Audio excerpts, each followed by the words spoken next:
Hey, what's up, everyone? This is Evan Carthy from evancarthy.com, and this is a channel for day traders with small accounts like me. And I just show the trade steps I use to make myself money day trading in the market.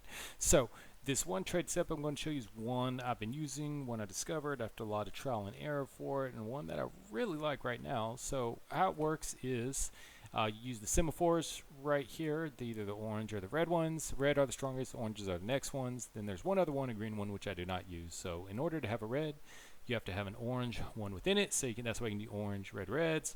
Or if you just want to use the reds, it has to be red, red, or red. But for this example right here, which I'll show plenty more of, we're going to use an orange one and then two reds, because obviously to have a red, you have to have an orange. So all you do is use this Fibonacci, or excuse me, use a pitchfork, and you just do right there, and right there. And so the settings we have, super easy. We just have the median line and then use the 1.618 level for it. And what we're looking for is when price closes above, we always trade going away from the last semaphore, which would have been this one right here. When price closes above, right here, the yellow 1.618 line for the pitchfork, that signifies that the signal is live, but not yet the entry, because we wait for the price to come back and hit the yellow line right here. And as you can see, this one closed above it, signals that, okay, we got the long, but we gotta wait for the next, we gotta wait for another bar to hit it.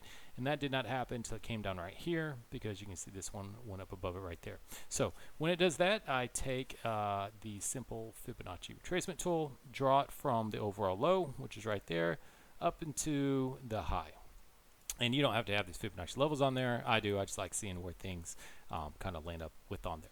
But the main thing you have to have, though, is the 1.146 Fibonacci extension area, and that is going to be the initial target. So when price came back down and hit this line right there, that signals that that's our entry point right there. The initial exit was the yellow line right up here. So in a perfect world, it would have gone down to hit it, gone up down there, and hit that trade for a nice little 32.5 point gain there in the S&P 500. Now, obviously, that did not happen. So when price comes back down and hits the median line, which is the red line right here, we do move the exit down to the entry, the original entry line, which is right there. So I just draw it to signify it with the black line right there. And that, if you get in right there as well, or say this was your first entry, then the exit moves to the black line right there, and it does not move again. But as you can see, price was not done moving lower. So the next area where you can get in, and this is where you're really going to find some good risk reward ratio area right here, is the opposite 1.146 to 1.414 area. So what I've noticed is price, when it does go down there and hit this area, it tends to stop it and reverses and goes the other way. So these are kind of the extreme moves down the other way, which happened here. You see we have the original target up here, did not hit, and went down went inverse the other way. Now price did stop right on the 1.618 other end of the line, and use that as, okay, thanks for that, and use that as support, but it did not go down. But anyways, it used that support, but I don't count that. I count it in between the 1.146 and 1.414 area. So I just drew a box to signify it's down in there. So that could be your next area. That is the next area to get in if you really want to maximize your reward. And as you can see, ever since then, price went all the way up and hit the target, the black line, the original entry area. So say you had your entry at the 1.146, you're looking at close to a 45-point gain there just for that move. This one is about break even, and then this one you make a little bit on right there. So that's when you have an extreme move the other way for it right there. The two charts I use to trade are the 15-minute and 5-minute chart. Let me just show you another one from today that happened here on the 5-minute chart. This one is a whole lot easier one, and these are the easy trades that you want right here that make it a whole lot more fun. So we just use the red semaphore, red semaphore, red semaphore. Let me delete these off there so we can make it easier to see, and I'll just delete that too. So we can see, there we go, semaphore, semaphore, semaphore, waiting for a price to break up. There we go, right here. Price broke it above it right here. So then this next one right here, price hits the line right there, so that's the entry point right there. So all we do is we take the retracement level and go and do that. And so that would have been the original entry. I did miss this trade because I was already in that other long-term one for it. So let's see, there's the original entry, there's that. And so the target we have up here, that would have been nice, about 8-point gain. So from right there up to about 46.15, that is the easiest way it works. goes up there and hits that, and as you can see, that was the resistance point before we had a sell-off for it right there. So in a perfect world, when it works out, that is the best way, and it's some easy money right there. And then you just delete everything off of it and start looking for other trade setups. So here on the 5-minute chart, we have another one going on right now. Okay, when we have one that is a live setup, it actually has good potential right here. So what we have here is there's where price broke it right there. See it right there, price broke out of it. So we're just waiting for price to come back and hit the yellow line. It did not happen until right there. So here is your entry point right there, and the target you're looking for is down here, 45.84.75. So say if you got short right there, you're looking at 14.5 point gain, but prices continue to go back up. So we continue to leave the exit right here until or unless the price, let's see, there's about an hour left in the good trading time today, but it's 2 p.m. Central Standard Time here in the U.S. So on a Friday afternoon, so typically it slows down a lot right now. But if price goes up and hits this the median line right here, then the exit, I'll put it on right here, it moves to the original entry right there. So either way, even if you got in right now, you'd still be safe. It could go against you a little bit right there. But that is a live and valid trade right now. I'm going to skip the Russell 2000, not much going on, but right now here in the Dow Jones, there's a live trade again using the 5-minute chart. Use semaphore. Price broke above it right here, and then the next one confirmed it, hit it. So let's put on the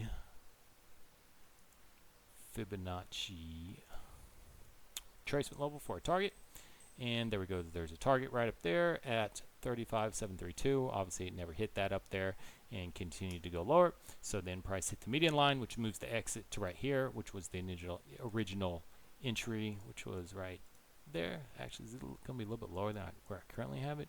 There's the entry, there's that. So yeah, we need to drop this down a tad. So it's about right there. There you go. So that is going to be the exit for it.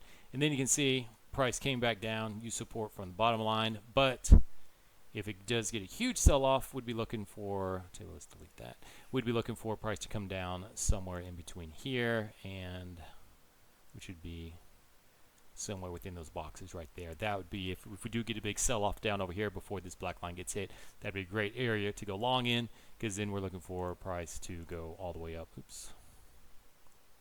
We're looking for the price to go all the way back up over here, and in the Dow Jones futures, we've got 350-ish point profit right there. But even if you got in right here, and I'm actually in this trade, but as you saw a little bit ago, for some reason, the thing I hate about TradingView, absolutely cannot stand it, is the worst thing I've experienced. I've used NinjaTrader before for years to trade, and this hands down is the worst that happens by far, is it cuts out my live feed as far as my live trades go, so I have to go log back in. I'm not going to log back in right now, so you don't see my account info, but I cannot stand it. It cuts me out on the live feed. I'll tell you what, let's see. All right, hold on. I'm going to pause it, and then when I get back in, I'll be live. 1 second. All right, there we go. So came back from after having to log back in again. It does this multiple times a day. I'm just going to vent here real quick. I cannot stand it. How TradingView I use AMP futures for the broker for it, and I cannot stand it how it disconnects me from AMP multiple times per day. It is so annoying. I cannot stand it. So annoying. Anyways, so as you can see, I got in right here. I missed this one up here, and I actually just had a entry right down there. Came and got hit. Took some. It went down against it, and I actually had, see, I got another one down in here looking at that level. And the reason why I'm using it down in there, because using the previous days high and low, let me change the Fibonacci daily extensions. The daily extensions is where you see a price turn around a lot of times. See that there's the 1.146 for it. So if there was going to be a big sell-off, I was looking for it reach down this area, plus hitting the previous day's extension level at the 1.146. So that's why I have it right there, looking to get in if it does go against it. Currently up slightly for it, but we're looking for about a $45 profit potential right there for that Dow Jones trade. So we'll see in the last hour if this thing can go up there and pop and get hit. If not, just hold it over into the weekend. No big deal at all. I don't think I have anything show in the NASDAQ. Nope. Oh, yes, in oil I do. This is one I was in today as well. Let me just show you more. I'm going to show you one more example for this and how this trade works. And I got a couple in crypto as well. And then we'll go from there. But hey, if this is, benefiting you at all, I'd show all the setups that I do and, show my live trades. Not sure who else really does that out there, but if it does, feel free to appreciate if you subscribe to the channel and, yeah, go from there. But anyways, so we have, okay, let me just take all this stuff out of there so it's easier to see and how we do it. I'll just delete that. So using these three semaphores right here, right there. So we're looking for away from it. There it goes. It closed lower. So we're looking for the short trade using the highest point for the Fibonacci. Let's get the right one. Pitchfork trade. So when price come up and hit right here, when it came back up and hit the pitchfork line, the line right there, that is the original entry. And the original exit was down here at the 1.146 level. So in a perfect world, it was also at the 38% retracement line, but obviously that didn't mean anything for this trade. It would be a nice 60 tick gain right here in oil, but obviously that didn't happen. So price went up and hit the midline, and that's where I got in right there. And then we move it to where the original entry was right there. That's going to be the exit. So that is where, we're looking for right there. But as you can see, price went an extreme move the other way and hit the opposite 1.146 level right up here, touched right off of it. And unfortunately, I was not paying attention, or would have had another entry, probably just right on it, to get into it, because the previous day's extension levels are way above it, way up here for it, and that's even higher than the 1.4 and 4 level for it. So would have liked to say I would have had it right there, and that would have been a great gain, but no big deal. This is just a 5-minute chart. Once price hit that, you can see it just catapulted all the way down, took it out right there from the original entry. And I always get out a little bit earlier than the hard exit right there. You see I got that candle, I think got out right about here-ish, something like that. But the next candle came down and hit it to complete it. And if you missed it, came back down again on this candle right there. But that is how that trade worked for that one today. And then let's see here. Are there any others? Let's see what's going on with this one right here. Oops, that messed up. Nah, nothing going on. Price would really have to pop up and bust over, $81.40 for it to get. I doubt it's going to open another dollar between here and the end of the day. And once you do get another semaphore, so once this will eventually become an orange semaphore up here. Once that happens, then these three semaphores are done, and we start using the next three for it. Let's go over to Bitcoin real quick, because Bitcoin is in a real interesting format right here. Not going to delete everything, I'll just show you. So using these three semaphores, 1, 2, 3. There you see price broke above it. The next one hit the yellow line to signify that's where the entry is, original entry. Original exit is up here, 32,500. That obviously did not happen. Came down here and hit the median line, so the exit moved to the original entry, which is about 31,850. And then price, came down to the lower end of the pitchfork channel and got a little support, but then broke through it, and then started bouncing around in the opposite extension level range right here. Got a little support off the 1.146, but went all the way down to the 1.44, and it's found a bunch of support since then. So what we're looking for Bitcoin here, using the 1 hour chart, we're looking for this one to pop all the way back up here. It's currently at 29,510, go up to 31,850 here in Bitcoin. Let's see, do I have one in Ethereum? I think I do off the daily chart. Or this is one that previously already got done. So I'll just show a couple more examples here in crypto, and then we'll be done for the day. But this is the main one I use right now for trading. So using this, I don't day trade crypto. I have longer term holdings right now in Bitcoin and Litecoin, which I'll talk about here in a second. But these are just 4 examples to show how it works. But I do day trade the S&P 500, Russell, Dow, NASDAQ. Sometimes I need to build up a bigger account since that one has the highest margins for it, and then crude oil as well. Although crude oil screwed me over because they weren't letting people in the overnight sessions take trades, and there were some good setups for it that unfortunately, in fact, I'll just show you right now. It's remember, these markets aren't your friends out here. They're not in to help you make money. Let's see here. It was that I don't know. It was because I missed this big move right here, which took it out really easily, but won't go in there and go all over it. But anyways, so using the daily chart for it, see, using that semaphore, that semaphore, that semaphore. Let's get this box out of here. and we'll get rid of that previous day's high lows. Price broke above it. There we go. But did not come down and hit the upper channel, which signaled the original entry to right there. Obviously, price did not go back up and hit that, but went back down, hit the midpoint, which is also in between the 38% and 50% Fibonacci retracement level, which is a good turning point level, and it did. Found support for it. Went up there and hit the black line for that one to be done. Now, Dogecoin is a little bit different than what we're looking for in Bitcoin and Litecoin. We'll talk about next. Is this one actually has a short setup here in Dogecoin? So using semaphore. Price came back down, closed below it right there, and then eventually got this orange semaphore. But since it closed below it, even though this orange one, it's still valid. Like if price, let's say for instance, the yellow line was down here and did not close below it when we got the orange semaphore formed, then would it invalidated, because then we had 3 new semaphores rather than these 3 right there. But it did close below it, and then we got it right there, so it is valid. Then price came back up right here, and that is where we're looking to get short.